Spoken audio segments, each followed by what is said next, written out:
dari termoelektrik itu sendiri. Termoelektrik adalah teknologi yang mengonversi panas atau perbedaan suhu menjadi energi listrik secara langsung atau sebaliknya, dari energi listrik menjadi perubahan suhu. Ini dilakukan melalui fenomena fisika yang dikenal sebagai efek Seebeck, di mana perbedaan temperatur antara dua bahan yang berbeda dapat menghasilkan arus listrik. Sebaliknya, jika arus listrik dialirkan melalui bahan termoelektrik, ia dapat menyerap atau melepaskan panas, biasanya berfungsi sebagai pendingin.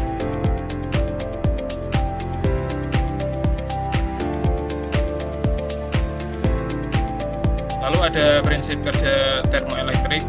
Ini ada 3 prinsip kerja. Yang pertama ada efek Seebeck, yaitu terjadi ketika dua jenis material konduktor atau semikonduktor yang berbeda disambungkan pada 2 titik atau sambungan, dan kedua sambungan tersebut memiliki suhu yang berbeda, maka akan timbul tegangan listrik.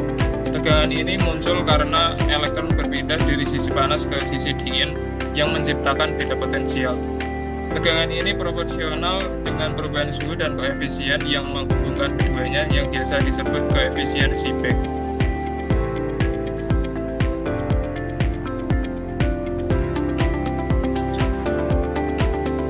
Kemudian efek prinsip kerja yang kedua yaitu efek Peltier, yaitu terjadi ketika arus listrik dialirkan melalui sambungan dua material yang terjadi dan akan terjadi transfer panas di sambungan tersebut.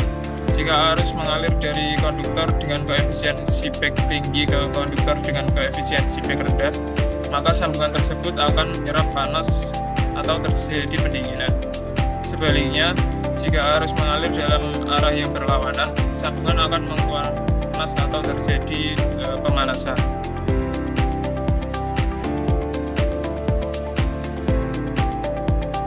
Kemudian yang ketiga ada efek Thomson. Efek Thomson ini tidak seperti efek Seebeck dan Peltier yang terjadi di antar material. Efek Thomson terjadi di dalam satu material.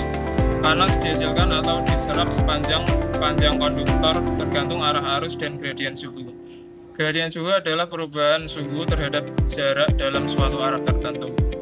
Nah, efek ini membantu menjelaskan bagaimana panas berpindah dari satu material, tetapi kontribusinya lebih kecil dibanding efek Seebeck dan Peltier.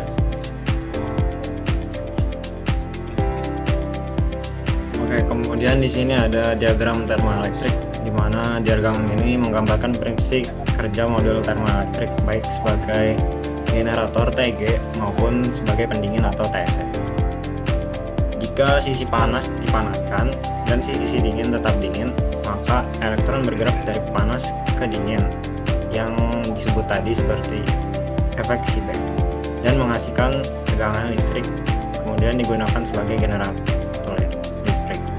Sebaliknya, jika diberi arus listrik, maka panas dipindahkan dari satu sisi ke sisi lain yang biasa disebut efek Peltier, menghasilkan efek pendinginan yang digunakan sebagai pendingin elektron. Kemudian di sini ada aplikasi termoelektrik. Termoelektrik biasa digunakan di skala industri, di mana pada skala industri biasanya digunakan di pembangkit listrik. Biasanya termoelektrik ini dipasang di saluran gas buang untuk mengangkat panas hasil pembakaran.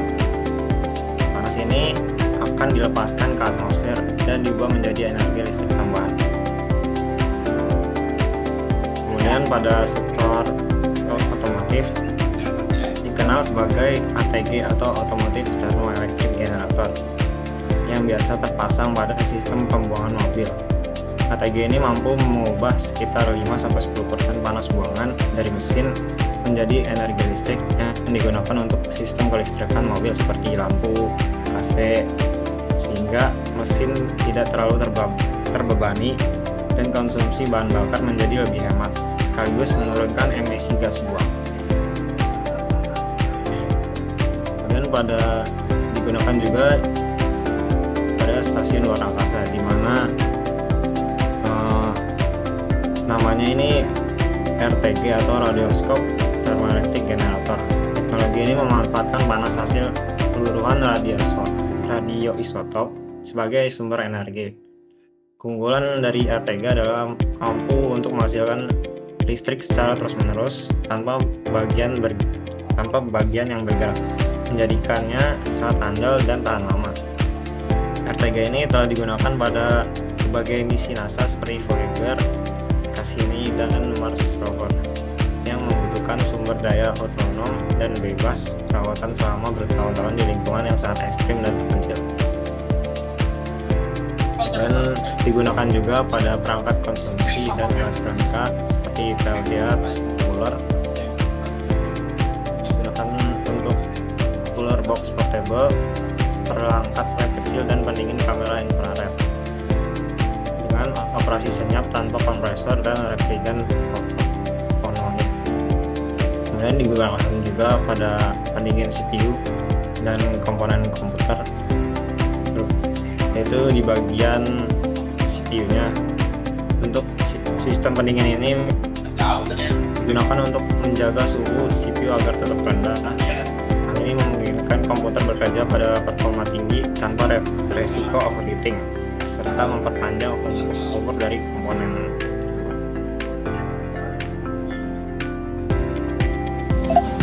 Oke, selanjutnya tantangannya itu yang pertama efisiensi konversinya rendah, terus kedua materialnya tinggi, yang ketiga isu daur ulang dan keberlanjutannya yang tidak ramah lingkungan, terus yang terakhir keterbatasan skala.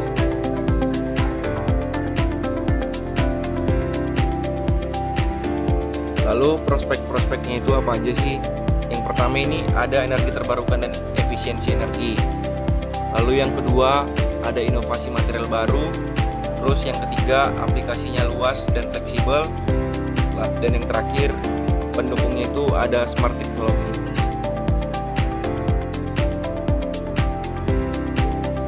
Nah, kesimpulannya termoelektrik adalah teknologi yang menjanjikan untuk konversi energi ramah lingkungan karena mampu mengubah panas menjadi listrik secara langsung.